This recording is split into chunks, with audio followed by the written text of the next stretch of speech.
ready?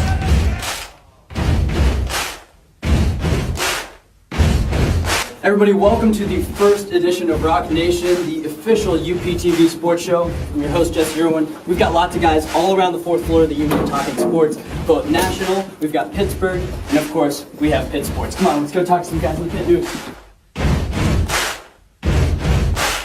Is Kevin Stallings the reason for Pitt's troubles right now? Yeah, he is. Partially. That's all there is to it. Partially. I don't think you can blame it all on Kevin Stallings. I mean, the team is 320th in the entire nation in defensive rating. I mean, is that all Kevin this is a Stallings team. really? People were excited. People were excited about the talent on this team coming in. They have the two best scorers in the ACC, and they're 1-7. They lose James Robinson. I don't think you can blame the He players. was good for 4 missed shots a game and like 7 assists. And he's not an NBA talent. He's in Europe. Jason, literally none of these players, Kemba Walker. not He's not one is Shabazz built for Napier. defense. Every player on this team has a defensive rating above 100, except Roselle. Jamie Dixon's Is that team all last Kevin year held Stallings? Wisconsin to 47 points. I'm telling you, is that all 47 Kevin points in the Stallings? opening round. Here's the thing about Kevin Stallings. He doesn't make me want to follow this team anymore. They stink. It's like Scandinavian curling. I know some people are going to be fans of it anyway, but there's nothing that draws me to the basketball. Oh, here's my problem. Here's press conferences. They isn't lose to entertaining, Louisville though. by 55. 55, the worst loss in program history since 1905, and it just happens to be the year Kevin Stallings is the head coach. I don't understand that. I truly don't. Let's go.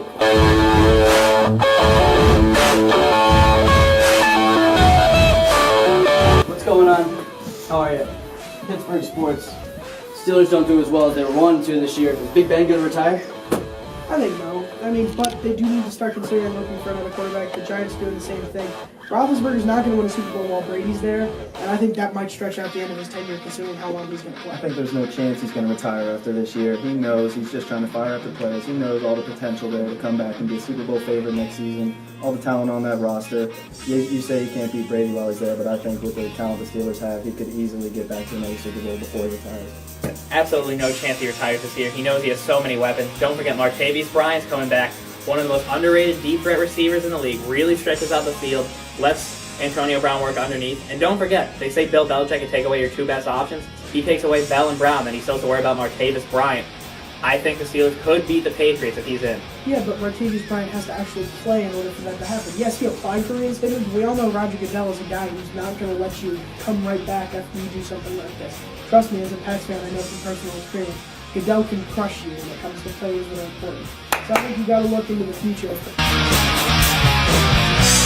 There are so many national upsets this year in college basketball, but who's your number one team? Oh, you've got to go Villanova. They're the number one. They're the defending national champions. They've gotten some big wins. Their only losses to Butler and Marquette, two very good basketball teams. They've just played way too well all season. You can't take away from the defending national champs. Win, everybody's losing. No, we're talking about number one, but the most important number is 0, and that's how many losses Gonzaga has. Now look at them. You're going to go with Gonzaga? Arizona, All right. Tennessee, Florida, St. Mary's, they've beaten all these teams easily. Arizona's a top 10 to beat UCLA. This is a good Gonzaga team. They're a Final Four contender. Right now, they deserve to be number one. They haven't lost yet. I don't know how either of you could argue those teams when a team like Kansas is still sitting out there. Big stable win over Kentucky, only losses very early in the season in Indiana, and to a good West Virginia team. This Kansas team is stacked, they are well coached, they are the best team in the country. I don't know how you could argue I think you guys sleep on the Big East. I think a lot of people think that the Big East is not as good of a conference as they are. I think the Big East Conference is the second best conference in all of college basketball outside the ACC. Neither of you teams are in the ACC. I think being in the best conference in college basketball with some of the wins that they have make Villanova the best team. Let's go.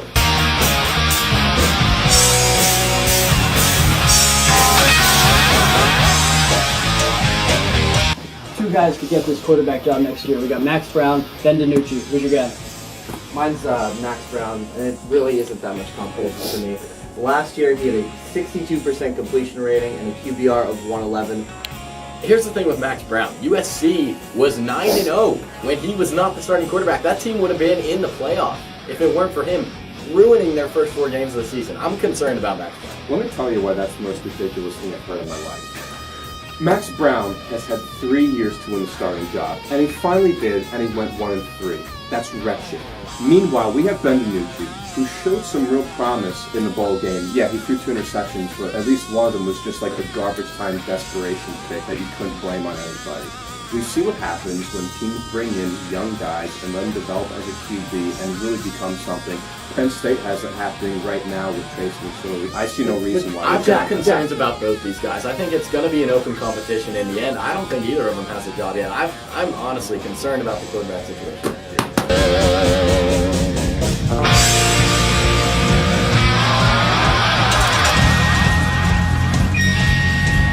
All right, you guys, we got NHL talk now in Pittsburgh sports. Evgeny Malkin, does he belong in the NHL 100? Evgeny Malkin absolutely belongs in the NHL Top 100. He's got a Conn Smythe Trophy from the 2009 Stanley Cup. They don't win that cup without him. You can say whatever you want about Crosby. They don't win that without him. He's got a Hart Trophy. He's got 2 Art Ross trophies. He definitely belongs in over some of the Blackhawks. Guys like Taze, guys like Kane, Keith Duncan. He belongs in over all those guys. I mean, my thing is, when you look at this team, though, Malkin's impact is dampered a little bit by Sidney Crosby. Crosby's probably the second greatest player of all time by the end of his career.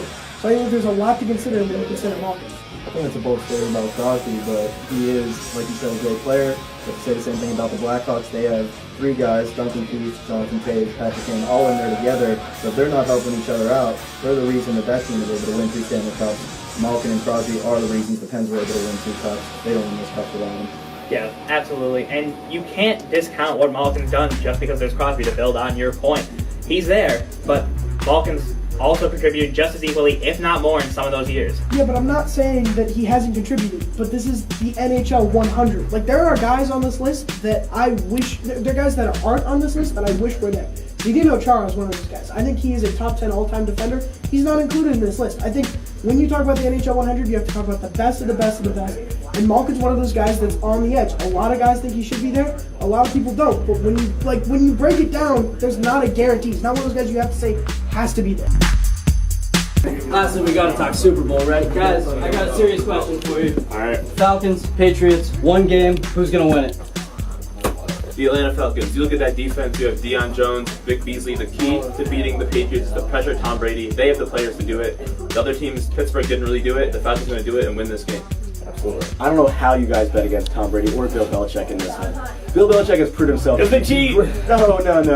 Bill Belichick has been the best coach of this generation by far, and he will continue to prove so in this game. He's going to outcoach Dan Quinn in this one, who I have a lot of respect for. But this is all about coaching, and Belichick and Tom Brady are the greatest QB coach duo in history. Look, in history. The big part of this matchup, right, is the number 1 offense versus the number 1 scoring defense. It's all about scoring. It's a matter of who's going to be able to break through in that game. The Patriots defense has played well this season, but I don't think they have the talent to keep with Julio Jones and Matt Ryan, Devontae Freeman, and Tevin Coleman, and whoever else Atlanta can throw on. I think you're underestimating a guy like Logan Ryan, who I've been very impressed with, a Rutgers alum. I think you're underestimating Logan Ryan and some of the other guys in that secondary to keep pace with a guy like Julio, who, yes, obviously, dominant receiver.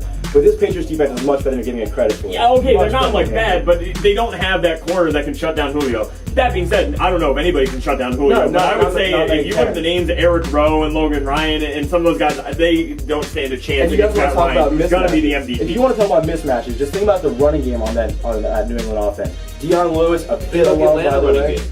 Yeah, the Atlanta running game is going to be all over.